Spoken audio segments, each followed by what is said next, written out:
I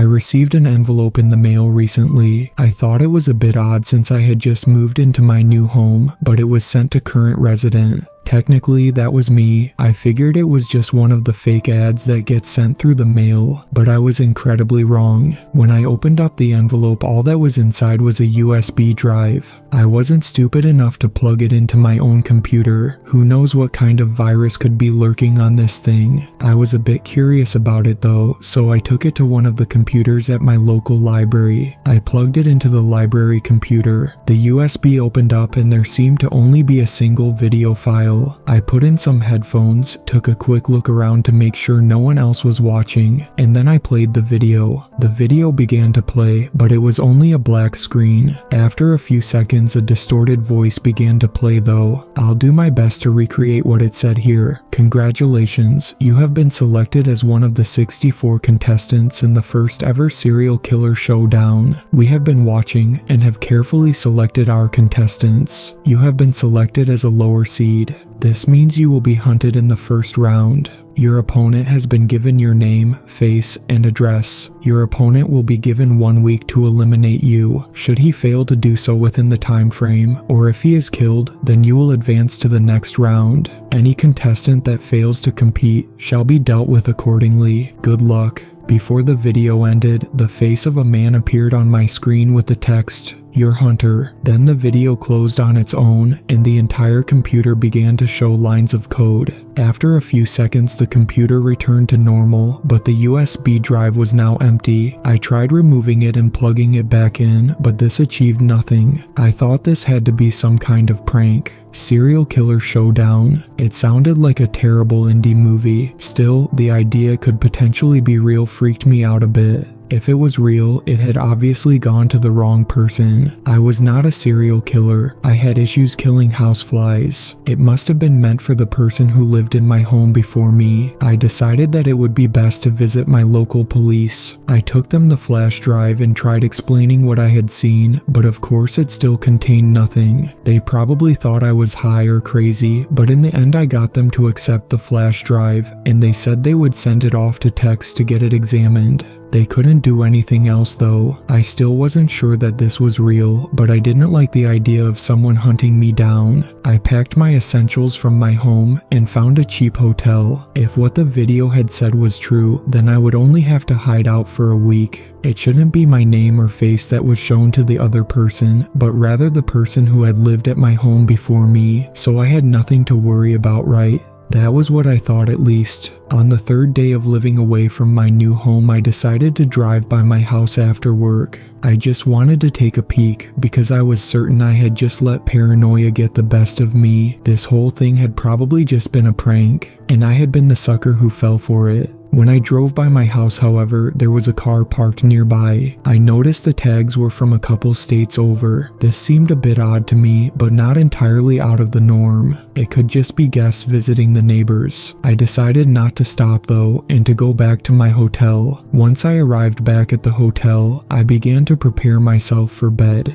It had been a long day at work and I had had to do overtime again. All this added stress wasn't helping either. Just as I was about to crawl into bed, I heard something. Knock knock. There was someone at the door. This was definitely strange. It was not the time of day that room service would be here, and I had not ordered anything. Hello? Who's there? I yelled at the door. No response. I walked up to the door and looked through the peephole. There was no one on the other side. I opened the door and peeked out in the hallway. It was likewise empty. I shut and locked the door, making sure I placed the deadbolt on. Was this whole situation driving me crazy? I went back to my uncomfortable hotel bed. Despite how anxious I was, I still managed to fall asleep quite quickly. I had been exhausted. I was woken up in the middle of the night, however. I looked over to the hotel clock. It read 2:20 a.m. I wasn't exactly sure why I was awake, but I had to use the bathroom, so I got out of bed and decided to do so. I had just made it in the bathroom door when I began to hear noises from the front door. On instinct, I quickly swung the bathroom door shut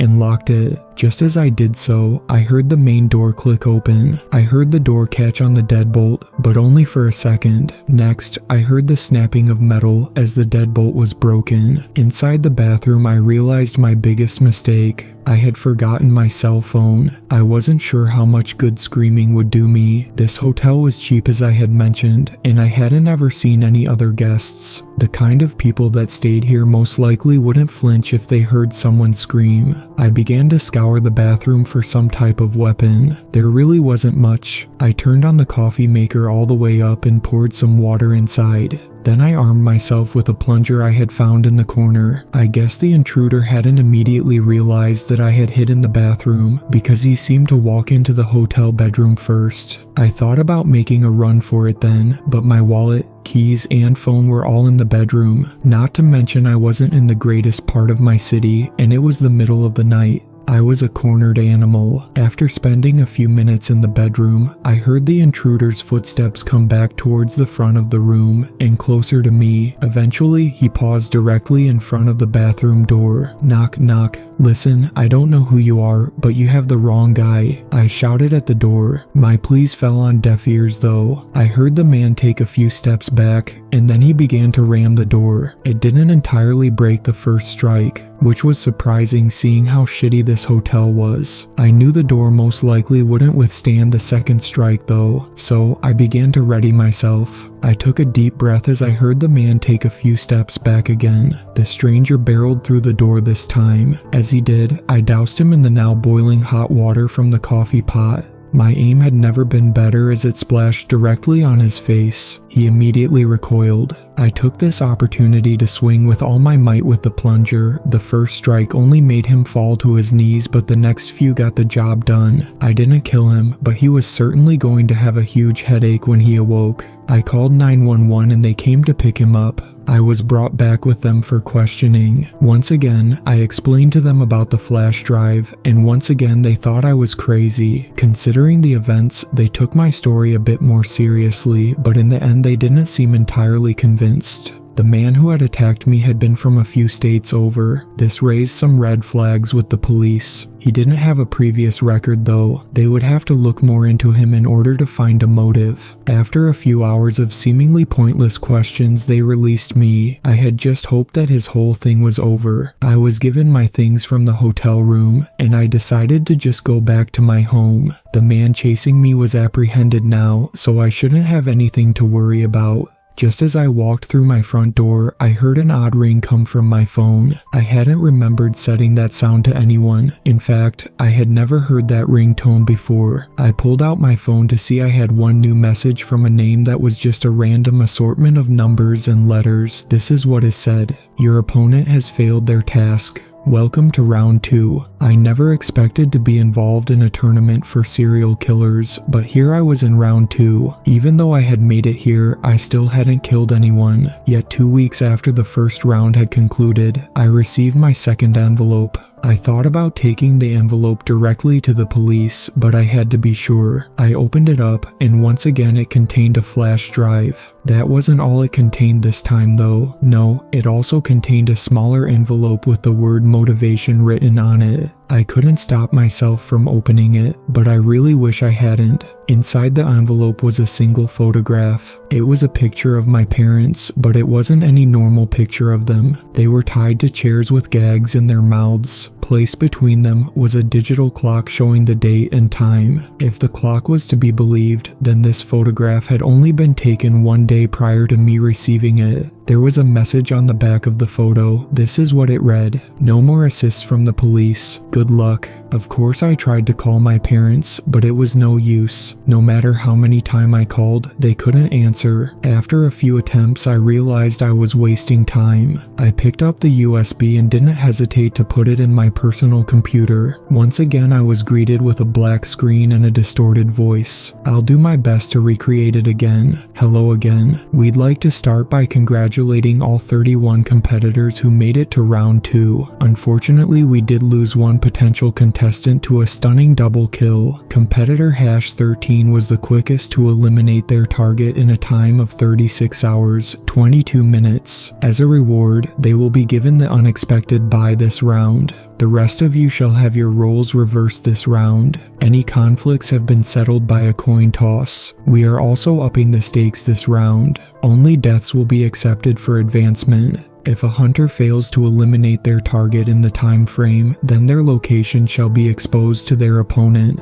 If this still fails to produce results, then we will send in our own hunters and both contestants shall unfortunately be disqualified. The theme of this round will be blood. Whoever has the bloodiest finish will receive a bonus going into the next round. Good luck. You are a hunter this round. This means you will be tasked with pushing the action against your opponent, but as you know, they will fight back. You have been given a 12-hour head start in order to make travel plans. You have 1 week to eliminate your target. We hope that we have provided you with adequate motivation to perform this task. You will have 30 seconds to copy the information about to be shown on the screen. After this message, a face popped up on my screen. Along with the face of a man, there was text at the bottom of the screen. The text provided me with the man's address, name, place of work, and the car he drove. I tried to take a screenshot on my computer, but all my controls were locked. I quickly got up and sprinted to get a pen and a piece of paper. I was barely able to finish jotting down the information before I was once again met with lines of code and an empty flash drive. I sat there blankly for a minute. How was I supposed to kill someone? I had never really thought about killing anyone before. Of course, maybe I had a fantasy here or there, but never anything serious. Whoever was behind this all had my parents though. If I failed, would they die? Not to mention my target. He was supposed to be a serial killer, right? It seemed unfair. He had experience with this, and he had obviously passed being a hunter in the first round. Would I even be able to beat him at his own game? I wasn't sure, but I had to try. I began to pack my things. The location I had been given was several hundred miles away, so I needed to get on the road as soon as possible. I didn't have a gun, and there really wasn't time to purchase one. What I did have was a replica samurai sword. I had bought it somewhat as a joke, and partly because I thought it was badass. I wasn't sure I would use it, but it was the biggest weapon I had, so I grabbed it. I also packed an assortment of smaller, but still potentially deadly knives that I had. I hit the open road. I still had no idea what I was doing, but I had a long journey to plan something out. As I was filling up at the first gas station on my trip, I had an idea. I purchased a few gas cans and filled them up. I figured they may come in handy at some point. I continued to try and formulate some sort of plan on my way to my target, but it seemed impossible. He knew I was coming, and he probably had something planned out for me, yet here I was floundering trying to think up anything. I did have a week to figure it out, but that still didn't seem like nearly enough time for something like this. It was about 15 hours later when I arrived in my target city. I had been slowed down a bit by traffic, but otherwise the trip had been fine. It was the middle of the night and I was exhausted, but I decided to drive by my target's home first. I just wanted an idea of what I was up against. I followed my GPS to the address I had been given. I was led to a 2-story home in the middle of a neighborhood. Nothing really stuck out about the home, but the vehicle in front did also match the information I was given. The house did seem a bit large for a single person. Did he have a family? I didn't linger on the thought. I drove a decent distance away to a hotel and crashed. I woke up around 1 p.m. I quickly got around and began to head back to my target's home. He should be at work right now, so this would give me some time to explore. The tricky part would be breaking into his home in the middle of the day without getting caught. Luckily, there was an alleyway behind the home. He had a large fence surrounding his backyard, so it shouldn't be too challenging at all. I donned a large hoodie and a mask. It would certainly make me stand out more if I was seen, but I would rather risk that than being identified. I easily hopped the fence to the backyard. When I got to the back door, I began to attempt to pick the lock. I wouldn't recommend watching videos while driving, but I had watched several on my road trip, and learning how to pick a lock was one of them. It took far longer than it should have, but I was eventually able to open the door. I silently made my way into the home, just in case. It wasn't necessary though, I was alone. For the most part, the home seemed normal. I was able to breathe a little easier when I saw there were no signs of children living in the home. I scoped out the first and second floors, making sure to take note of the layout. I was about to leave when I noticed one last door. I opened the door and was immediately hit with a putrid smell. I had thought something had smelled a bit off when I was exploring the home, but I wasn't entirely sure. Now I knew for certain that something was not right. The plastic mask I was wearing didn't do much to guard me from the smell. The door led downwards to a basement. I absolutely did not want to go down there, but I knew I had to. The further I went, the more intense the smell became. The bottom contained a small room. There wasn't much to the room, but in one of the corners there was a large freezer. I knew immediately the freezer was the source of the smell. I approached it knowing what I would find inside. I braced myself before opening the freezer. After a deep breath, I opened it to see what it contained. If you guessed it was a body, you guessed correctly. It was a girl, mid-30s. She was well into the process of decomposing, but I'm sure the freezer had slowed it down somewhat. Was this his previous target? My thoughts were cut short as I heard something. I turned and looked into the opposite corner to see what had made the noise. There was a camera, now fixated on me. I moved out of range of the camera and watched as it continued to follow me. He was watching me. I sprinted out of the home. He knew I was coming, but now he knew that I was here. I was supposed to be the hunter, yet here I was, running again. I got back in my vehicle and retreated back to the hotel. I still had no clue what to do. I wonder how many cameras the man had. The one in the basement couldn't have been the only one. Had he been watching me the whole time I invaded his home? I knew I was a bit of an underdog here, but I had hoped to have some advantage. I decided it was all or nothing now. I was going to wait until night, then I would return to the home. One of us had to die. I just hoped that if it was me, that my parents would be released. Night came all too quickly. I prepared my weapons as well as myself. It could have very well been my last night alive. I could only justify what I was about to do by knowing what might happen to my parents, and knowing what he must have done to the girl in his basement. I once again made my way to the man's backyard. This time I brought along the sword and a few knives. I had also made a makeshift Molotov cocktail. I wasn't sure if I would be able to use it, but it was one of the few things I knew I could easily do. When I reached the back door, I prepared myself to pick the lock again, but I didn't need to. The door was already unlocked. It didn't feel right, but I was already committed. I slowly stepped inside. I immediately noticed the door to the basement was open and that the light was on. I wasn't sure he was down there, but I knew I didn't want to go back down, so I lit the Molotov and threw it down the staircase. It burst into flames and slowly began to spread. I heard frantic movement coming from below. I moved out of the way of the door and placed my back against the wall while drawing my sword. I began to hear rapid footsteps coming up the stairs. I took a deep breath. When they were almost at the top, I wound my sword back and began to swing it downwards. My swing connected with the man, but it wasn't a direct hit. The moment he saw me, he had jumped sideways just in time to dodge what would have been a killing blow. His right arm, however, wasn't so lucky. It had come off clean, along with what it was holding. His now disconnected arm fell to the floor and dropped the gun it had been gripping, a silenced pistol. The man fell to the floor gripping the stump that had once contained his arm. The cut had been surprisingly clean and was bleeding a lot less than what I would have expected. After a moment, the man made an attempt with his left hand to go for the gun, but I simply kicked it away. Please, don't do this. They have my wife. I had to do it. I have to save her. The man pleaded with me now on his knees. I'm sorry. This was the last thing I said before I swung the sword once more. This time the man's head came off clean. I watched it roll to the bottom of the basement. I had to do it, I said to myself out loud. I had just killed a man. I felt the tears begin to roll down my face underneath the mask. I didn't have time to contemplate the situation anymore though. The flames coming from the basement had now begun to spread further. I ran from the home as the flames continued to consume the home. I made it to my car and immediately began my journey home. I stopped along the way to burn the clothes I had been wearing, and I found a random field to bury the sword in. I didn't stop to sleep.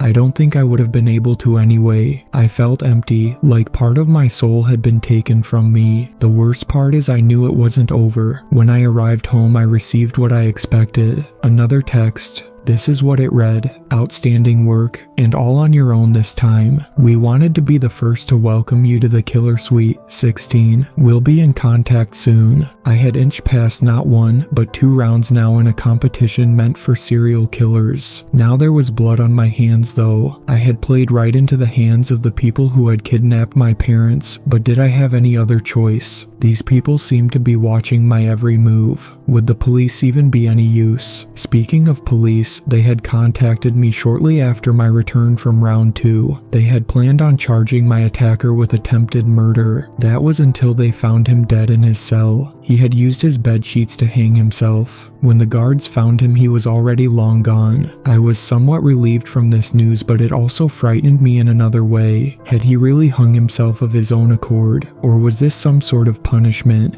I doubt I'll ever know, but I can have my suspicions. Almost a month went by and there had been no third envelope. I was starting to go stir crazy. These people still had my parents, and I had killed someone. I had reported my parents missing as soon as I had returned home, but of course the police had come up with nothing so far. I also doubted the fire covered up all the evidence I may have left behind. My anxiety had reached its peak. I was taking over-the-counter sleeping pills to try and force myself to sleep, but even those weren't working anymore. After what seemed like an eternity, it finally arrived. The third envelope. I tore it open the instant it was in my hand. There was no photo inside this time, just the USB like the first time. I'm not sure if I really wanted to see another photo of my parents being held prisoner, but I did want some sort of proof they were still okay. It was highly possible my parents were already dead, and if that was the case, I didn't want to play this game anymore. I placed the flash drive in my PC once again. This time, I decided to try something. I wasn't sure what it would accomplish exactly, but I wanted to try. I pulled out my phone and hit record. I clicked on the single video file and it began. "Congratulations to everyone, once again. We are down to our final 16 competitors. Going forward, there will no longer be hunters and hunted. Each round will pose a new challenge. For this round, each of you will be given an address. Once this video has concluded, you will have 24 hours to reach the address, and once there, you will receive further instructions. No outside weapons will be allowed this round. We will be watching." As for the blood bonus, competitor #47 eliminated their opponent by inflicting so many minor cuts that they eventually bled out entirely. We have to admit we were quite impressed. They will receive their bonus at their marked location. For the rest of you, good luck. That wasn't the end of the video though. After the distorted voice stopped speaking, I was shown an actual video. It was my parents. They were no longer tied to chairs. They were huddled together in a corner. They had chains connected to their legs. There were trays of food in front of them. They were both still alive, but it was obvious they were absolutely terrified, and who could blame them?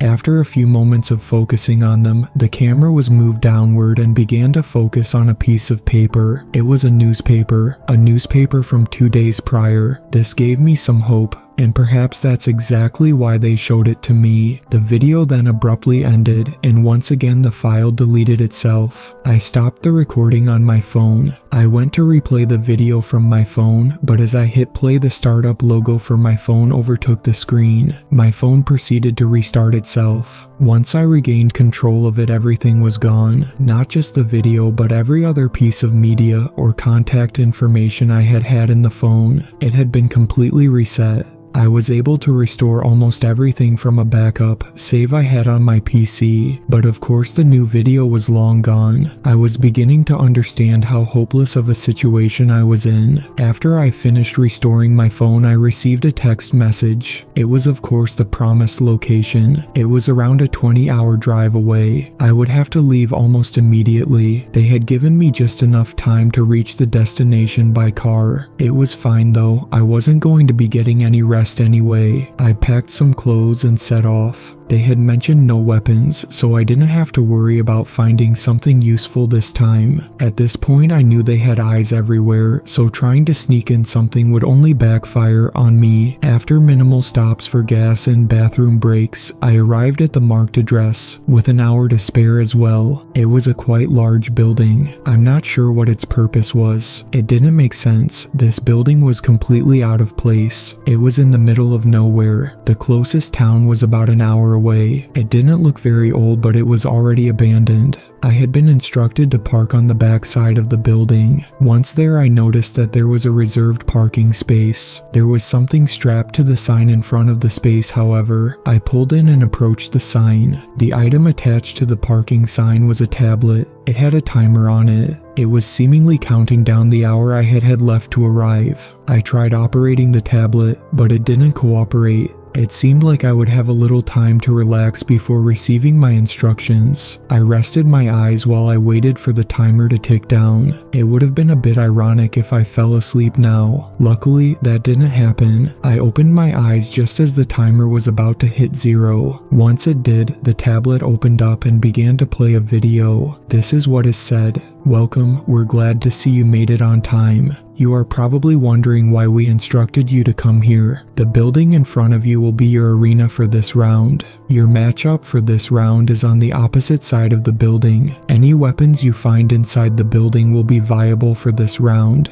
Any use of outside weapons will result in disqualification. Only one can remain. Good luck." On that note, the video ended. I'm not sure if it was the sleep deprivation, but I was a bit confused at first. My senses came to me quick though, and I sprinted off towards the building. I didn't want to run into my opponent too early, so I searched for a staircase first, and climbed a couple flights of stairs. The building was 10 stories high, so I climbed to the 5th and began to look for some sort of weapon. The rooms were mostly empty. Finding a usable weapon wasn't easy. I managed to find a decent sized pipe in one of the bathrooms on the floor. I also found throwing stars by one of the windows on the floor, but I had no experience with them, so I left them. I wouldn't be able to make use of them, and they would just take up space. It seemed like this floor was a dud. I went back to the staircase and climbed 2 more floors. Lucky number 7, right? Just before I entered the door, I heard the door at the bottom of the staircase swing open. Looks like my opponent was done with the first floor. I prayed it had been a dud like my floor had been. The 7th floor would turn out to be quite lucky after all. In the corner of one of the empty rooms was a wooden baseball bat with a gift ribbon attached to it. I dropped the pipe in exchange for the bat.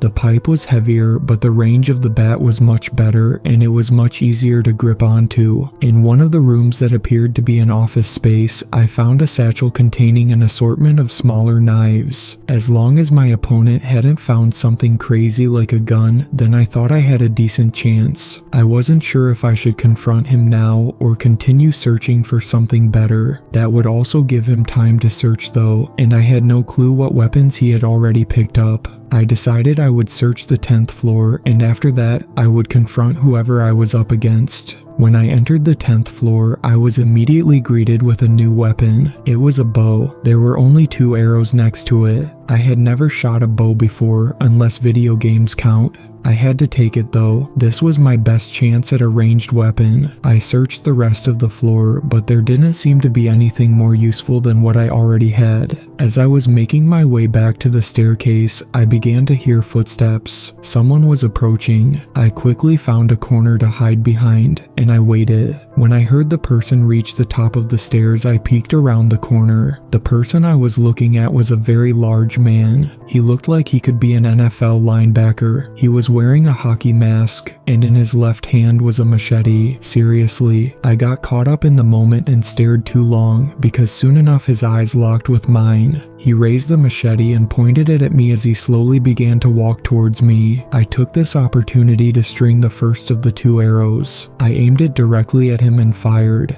He didn't even try to dodge, but he didn't need to. The arrow veered off to the side, coming nowhere close to the man. It turns out shooting a bow is much harder than it looks in video games. I made the executive decision to run further back into the floor. As I began to do so, I felt a sharp pain in my right leg. I almost immediately tripped and I found myself on the floor. On the ground, I could now see the throwing star sticking out of my calf. Maybe I should have taken them after all. I could tell it was in quite deep, and I wouldn't be able to run. The man continued to get closer. I had no choice but to attempt to use the second arrow. I pulled it back as he was only about 10 feet away. This time I managed to hit him directly in the center of his chest. This didn't seem to faze him too much, however. He continued menacingly walking towards me. Was this guy actually Jason? I began to scoop myself backwards as I tried to think of something I could do. It was no good. Soon the man was standing almost directly over me. He moved his machete overhead and began to swing it down. Last second, I was able to move the baseball bat in front of the swing. I'm not sure what wood this bat was made out of, but it was able to withstand the blow from the machete. The machete was now lodged halfway into the bat.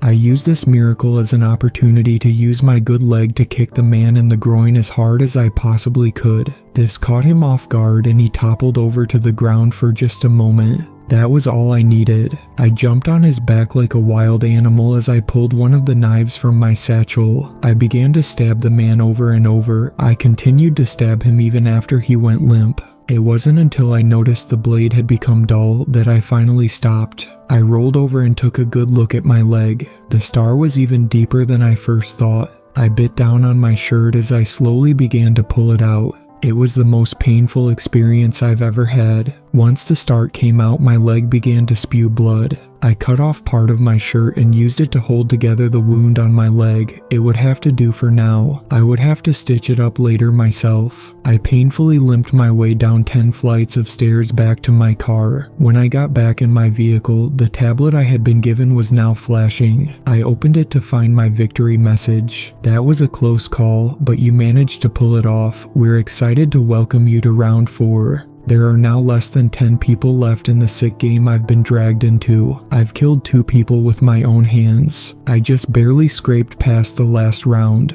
I really shouldn't be alive, but somehow I still am. I had to stitch together my leg on my own. I could have made up some excuse at a hospital, but I didn't want to take the risk. I had taken a high school class that gave me the basics of sewing. I just had to watch a few tutorials on YouTube, and a few bottles of liquor later, my leg was as good as new. I just have to hope it doesn't get infected. I've noticed I'm starting to lose more of myself. If I were to die now, I'm not sure I would care, just as long as my parents were released. I've been able to sleep again. I expected night terrors, but I haven't experienced them yet. I quit my job. I couldn't keep making up excuses for why I was missing. Despite this, money has still been flowing into my bank account. I can guess where it's coming from. It's just enough to pay my bills and feed myself. This gave me more time to dedicate to research and allowed me to rest my leg. When the 4th envelope arrived 2 weeks later, my leg was mostly functional. It was still not 100%, but I could put most of my weight on it now. I certainly wouldn't be able to run very well if I needed to, though. I was in no rush to open the 4th envelope.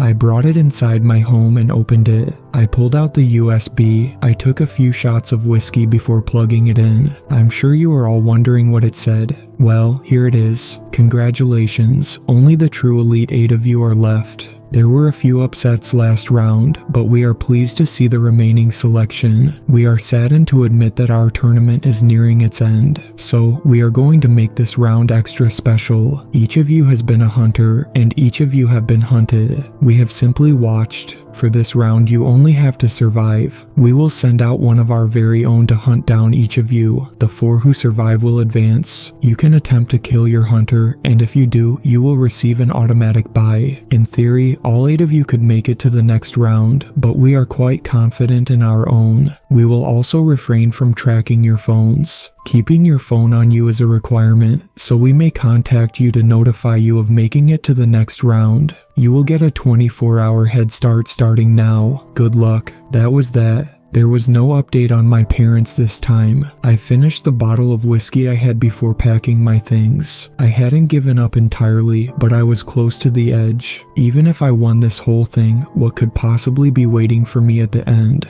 I had dipped into my savings to buy a 9mm pistol during my wait between rounds. I was a bit surprised when I passed the background check for it, but this is America, and they don't exactly know what I've done yet. I hid the gun around my waist in a strap. Whoever they were sending after me almost certainly knew about it, but this was still the best weapon I had. I didn't need to necessarily kill anyone this round though, I just needed to outlast everyone else. I wasn't sure where I should go, so I just began to aimlessly drive. I wasn't sure if this would make it easier or harder to follow me. With about 6 hours left of my head start, I decided to get some sleep. I wasn't sure how long this round would take. I needed to rest while I could. I slept in my car on a dirt road. I didn't want to waste money on a hotel. Most hotels require ID, which I'm sure they were tracking. I had pulled out enough cash from my account to keep me going for about a week. I wasn't going to use my cards. That too could easily be tracked.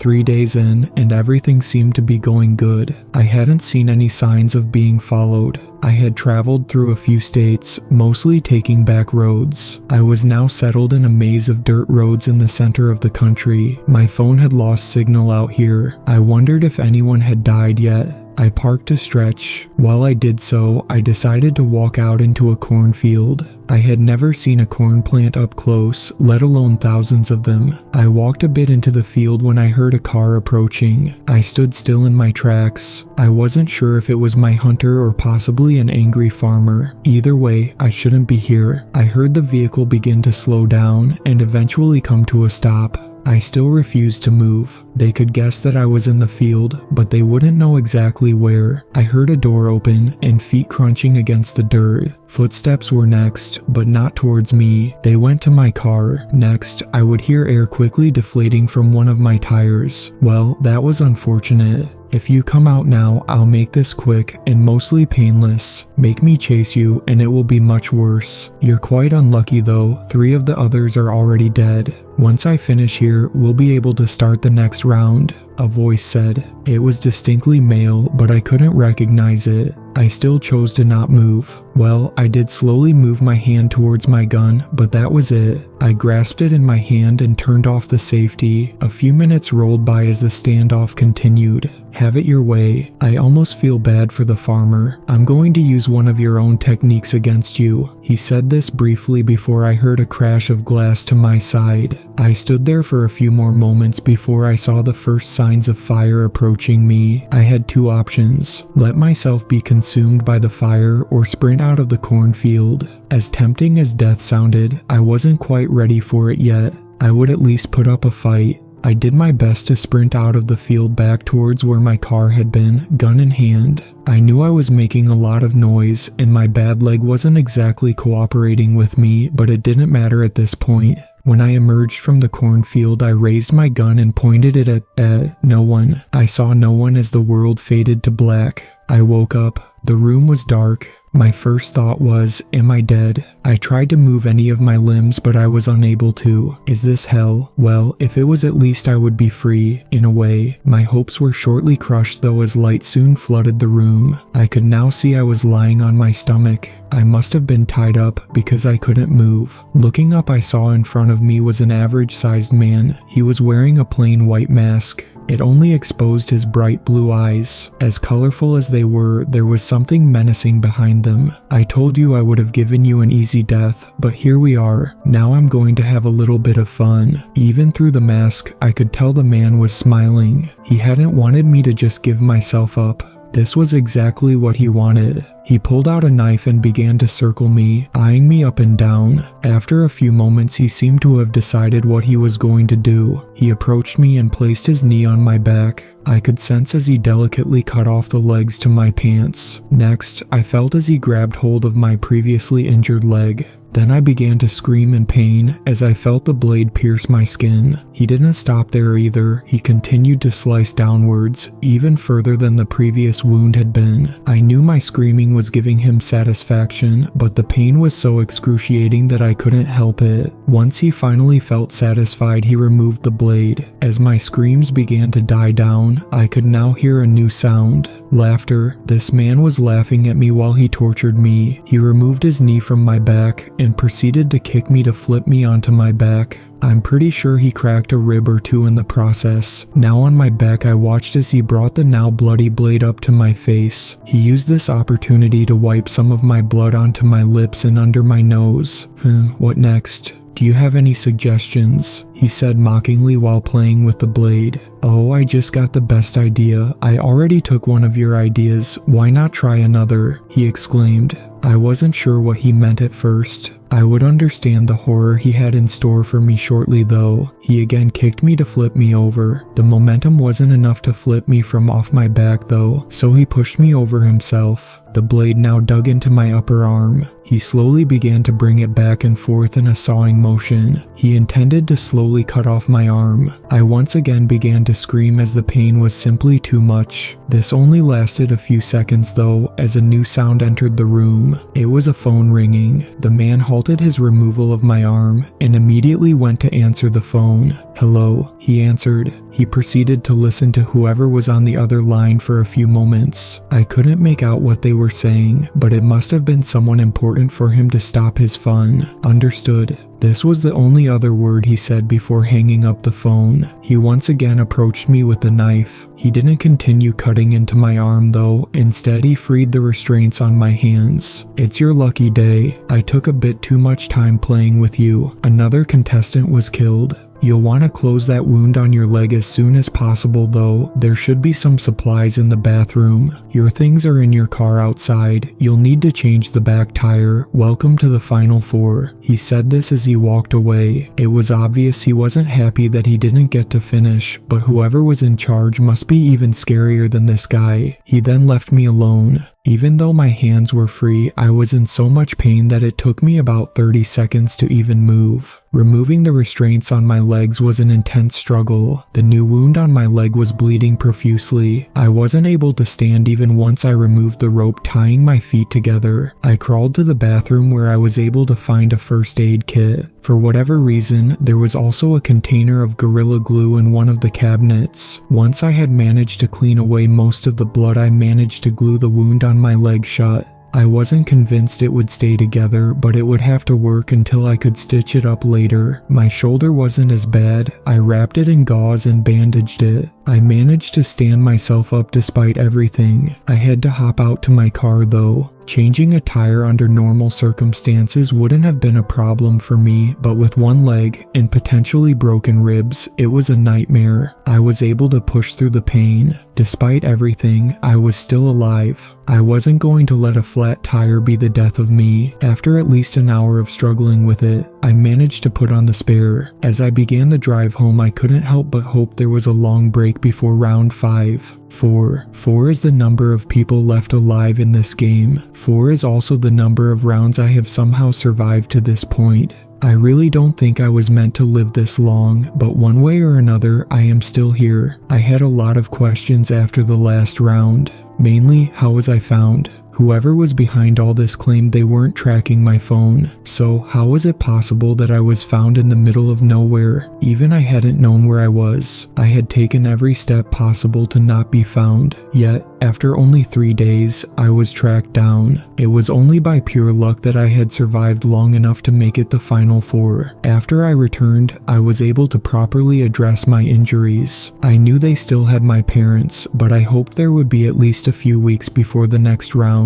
I wouldn't stand a chance if my injuries, most importantly my leg, didn't have a chance to heal somewhat. While I was scoping out my body for all my wounds, I noticed something. There was a small scar near the center of my neck. It was almost in a blind spot. If I hadn't been thoroughly checking myself, I may have never noticed it. I never remembered having this scar before though. It was already pink, as if it had been there for a while. I felt the spot with my hand, and I could swear I felt a lump under the skin. My paranoia had been peaked since the start of this tournament. I couldn't just let this slide. I grabbed the sharpest blade I had and began to dig into my neck. I was careful not to make the wound too large. This was in an awkward spot, and I wouldn't be able to stitch it myself. After a few moments of digging with the blade, something began to stand out. I grabbed a pair of tweezers and began to pull it out. Once I was able to detach the item from under my skin, I could clearly see what it was. It was a small chip. How long had this been inside me? I couldn't think of a time that this could have possibly been implanted, other than when I had been unconscious with my torturer. This wound had already healed long ago though, so it couldn't have possibly been that recent.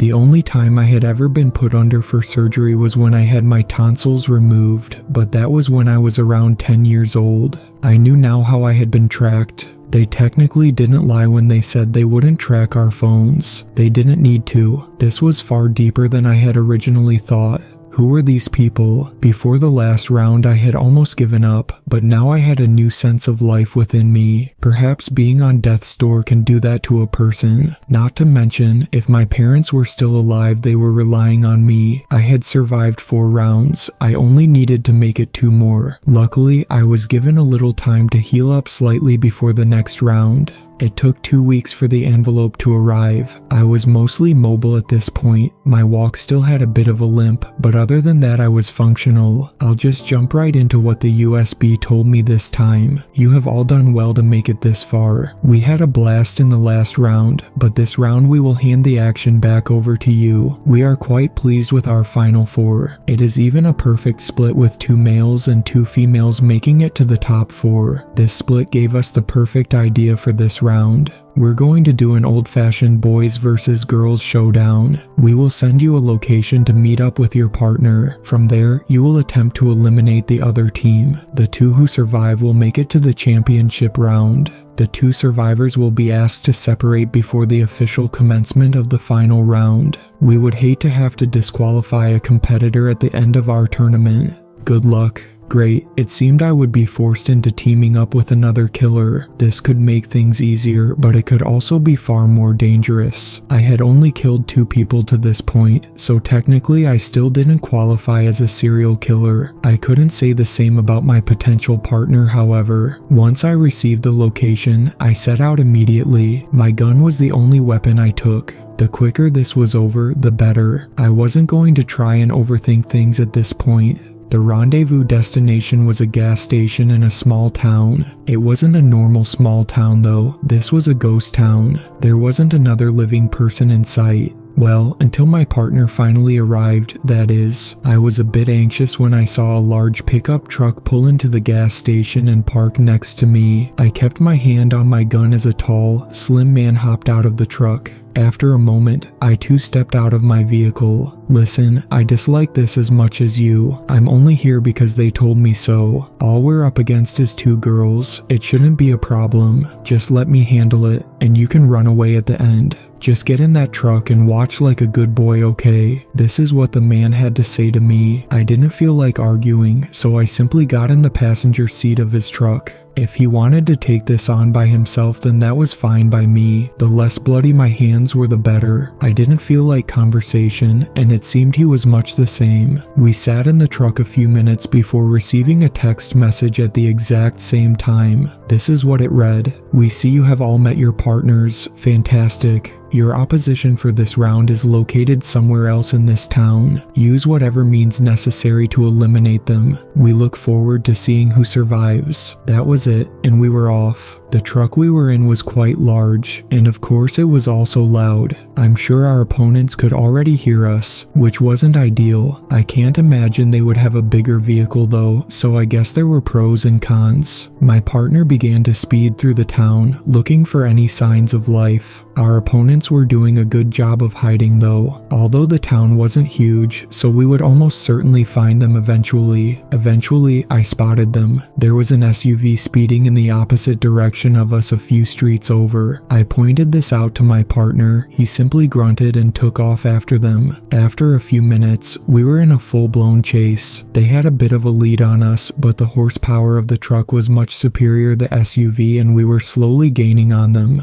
The SUV did have the advantage when it came to turns, so they were able to take odd patterns in order to maintain some distance. We were still slowly inching closer, however. Once we got close enough, I watched as the female passenger pushed herself halfway out of her window and began to point something at us. I ducked almost immediately after realizing it was a gun. She began to take fire. "You pussy, why are you ducking? She's a girl. She probably couldn't hit us standing still. You're going to want to brace yourself in a second."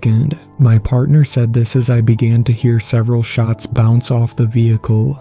Next, I was thrown around on the floor of the truck as we made impact. After regaining my senses, I looked up to now see what had happened. The SUV was now flipped over on the ground. I watched as the passenger of the vehicle managed to crawl out and began to limp their way behind one of the nearby buildings. It seemed she had lost her gun in the crash. "Aren't you going to chase her?" I asked my partner. "We don't need to yet. She won't make it far. I want to have a bit of fun with this one first." Before I could ask what he meant by this, he jumped out of the truck and approached the driver door of the flipped car. He pulled a half-dead woman out of the car and sat on top of her. I jumped out of the truck to get a closer look. "What are you doing?" I once again questioned my partner. "What does it look like I'm doing?" "I told you I was going to have a bit of fun first. Just get back in the truck and wait for me," he replied. He began to tear the woman's clothing off. Now up close I was certain she was still alive, but there was nothing she could do about this situation. I knew what was about to happen, and I wasn't okay with it. Before my partner had the woman fully undressed, I removed my gun and put a bullet through his skull. The woman looked surprised at first, and then a bit relieved as she saw the man fall off of her. She shouldn't have been relieved though. It wasn't over. There were still 3 of us alive. I aimed the gun at her this time and pulled the trigger once again. I guess I had saved her in one way, but I still had a tournament to win. The message had technically said that the 2 survivors would be in the finals. It hadn't said that the 2 survivors had to be on the same team. I could have cared less about the 2 dead bodies in front of me. I just hoped that I wouldn't be punished for my actions. I took my dead partner's truck back to my vehicle. Once I got back in my own car, I received a message. It was short and simple. "Welcome to the championship round. The finish line is within my sight. Only one other person stands between me and the end. I have now killed 4 people to get here. I may not have been a serial killer to start, but now I am by definition. Even if I win, there is no going back to a normal life after this. I'm sure that's exactly what the organizers of this tournament wanted. There would be no break between round 5 and 6. After I received my congratulatory message for surviving round 5, I almost immediately received another message. This is what it read. The championship round begins now. You will be sent a new location. Travel there immediately. Upon arrival, please enter the building. Your phone will grant you access. We look forward to seeing you soon. This was odd. There had always been breaks between the rounds. I didn't have a problem with this though. The sooner this was all over the better. I couldn't help but wonder what would be in store for me. The new location was only a few hours away, so I wouldn't have to wonder for long about what would be next. My opponent had been clearly injured the crash, so I had a bit of an advantage there, although my leg still wasn't at full capacity either. On the way to the final location, I was slowed down by a road crew. It was strange because they didn't seem to be working on anything. There were no other cars other than me waiting either. My progress was halted for about half of an hour before they finally let me proceed. It wasn't a huge deal, but my anxiousness made this stand out. Eventually, I did make it to the destination. It looked to be a storage-type building. I pulled up and approached the door. There was a slot next to the door that was exactly the size of my phone, so I placed my phone into it. and the door opened. My phone seemed to have been taken by the mechanism though. Fantastic. I took a deep breath and stepped inside. What the fuck? I couldn't help but let these words slip out of my mouth as I stepped inside the building. In front of me was a table, and on that table there was a woman. She was strapped firmly to the table. There was another table next to her holding all kinds of tools and blades. I hadn't gotten a good look at her before, but I was pretty sure this had been the woman who had escaped from the crash. She still had fresh wounds. This added to my theory, but why was she here like this? What is going on? I asked, seemingly no one. A voice from an intercom above began to blare. Welcome, we are pleased to see you have arrived. This is the championship round. The person in front of you is your opponent. She has accepted a deal to sacrifice herself in order to guarantee the safe release of her children. We will now offer you a deal as well. You can take her place on the table. We will not only guarantee the safety of your parents, but the woman in front of you will also be freed and be allowed to return to her children. Your other option is to claim victory now. You cannot just kill the woman, however. We expect to be entertained. You will be rewarded adequately as the first champion of our tournament. The choice is yours. Was this it? The conclusion of this all was in my hands. This was the first time seemingly in months that a choice had been up to me. I could not only save my parents, but I could save this woman and her children. In this sick and twisted story, I could still somewhat end up a hero. Was that what I really wanted? No, it wasn't. I had come this far. I wasn't going to settle for second place now. If they wanted a show, I would give them one. I approached the table containing the tools, and I picked up a pair of thin pliers.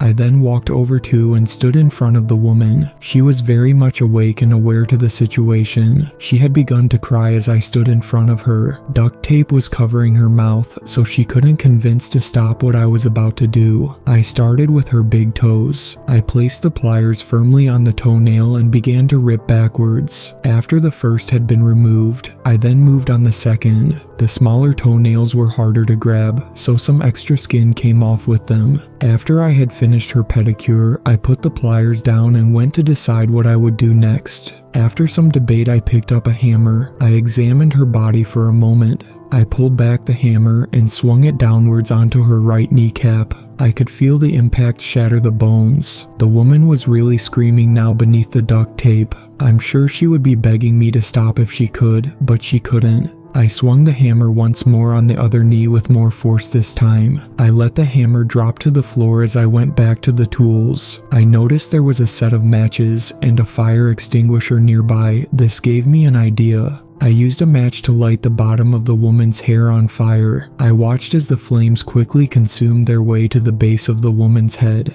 I let it burn for a few moments before putting it out. Next, I spotted a package containing several needles. I've always heard great things about acupuncture. It was time to test it out. I put the first needle into her left eye. She had closed her eyes when I brought it close, so I pushed it through the eyelid. The next one into her other eye. I found various other uncomfortable places to put the remaining needles. I continued to make use of the tools on the table for quite some time. Eventually I ran out of ideas though. I hoped I had put on a good enough showing. I ended it by grabbing a large blade from the table and plunging it into the woman's heart. After doing so, the intercom came back to life with another voice. Congratulations, you are our first ever serial killer showdown champion. You have outperformed our expectations in every round. We knew you would be perfect when we picked you for our tournament. If you still care, your parents will shortly be released to safety. We have also cleaned up every crime you have committed to this point, and will clean the one in front of you now. You will find a handsome amount of funds in your bank account as well. The grand prize, however, is an invitation to join our team. We will be in contact with you shortly. We are certain we can make you an offer that you can't refuse. Until then, please feel free to relax and celebrate your victory. So that was it, huh? I had won. I was now officially a serial killer. Was that the plan from the beginning? To turn a normal person into something they could have never imagined becoming? Well, they had picked right. I was now exactly the monster they were looking for. I still have no clue who they are yet, but I will soon enough. I plan on accepting their offer. I can't return to my normal life anymore. I've done terrible things I never imagined myself doing. Worst of all, I began to enjoy it. If you receive a flash drive in the mail saying you are a contestant to the serial killer Showdown, then from one competitor to another, I wish you luck.